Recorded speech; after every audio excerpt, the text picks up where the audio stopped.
Right breaking చూస్తున్నాం. DGP Shivadhar Reddy నియామక ఉత్తర్వుల రద్దుకు హైకోర్టు నిరాకరించింది. 2 వారాల్లోగా డీజీపీల ప్యానెల్ లిస్టును యూపీఎస్సీకి పంపాలని ఆదేశించారు. సుప్రీంకోర్టు మార్గదర్శకాల మేరకు ఎంపిక ఉండాలని హైకోర్టు సూచించింది. ప్యానెల్ లిస్టును పంపిన తర్వాత కౌంటర్ దాఖలు చేయాలని ప్రభుత్వానికి హైకోర్టు ఆదేశించింది.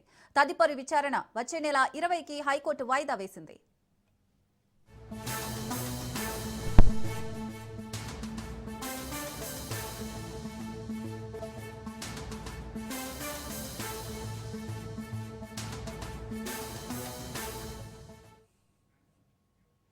డీజీపీ శివధర్ రెడ్డి నియామక ఉత్తర్వుల రద్దుకు హైకోర్టు నిరాకరించింది. 2 వారాల్లోగా డీజీపీల ప్యానెల్ లిస్టును యూపీఎస్సీకి పంపాలని ఆదేశించారు. సుప్రీంకోర్టు మార్గదర్శకాల మేరకు ఎంపిక ఉండాలని హైకోర్టు సూచించింది. ప్యానెల్ లిస్టును పంపిన తర్వాత కౌంటర్ దాఖలు చేయాలని ప్రభుత్వానికి హైకోర్టు ఆదేశించింది. తదుపరి విచారణ వచ్చే నెల 20కి హైకోర్టు వాయిదా వేసింది.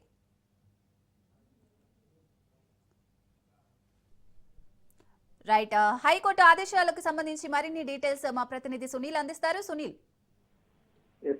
తెలంగాణ రాష్ట్ర డీజీపీ శివధర్ రెడ్డి నియామకాన్ని సవాల్ చేస్తూ హైకోర్టులో ధన్ గోపాల్ అనే వ్యక్తి హైకోర్టులో పిటిషన్ దాఖలు చేశారు. దీనిపై ఈ రోజు మరోసారి విచారించినటువంటి కోర్టు 2 వారాల్లో డీజీపీ ప్యానెల్ కు లిస్ట్ యూపీఎస్ ద్వారా పంపించాలని కూడా హైకోర్టు ఆదేశాలు చేసింది. సుప్రీంకోర్టు గైడ్ లైన్స్ మేరకు ప్యానెల్ లిస్ట్ ఉండాలని హైకోర్టు స్పష్టం చేసింది.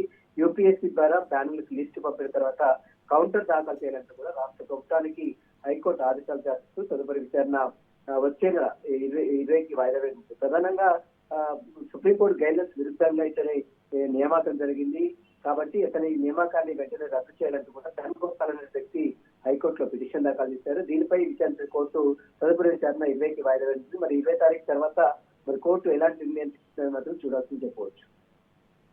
Right, thank you Sunil.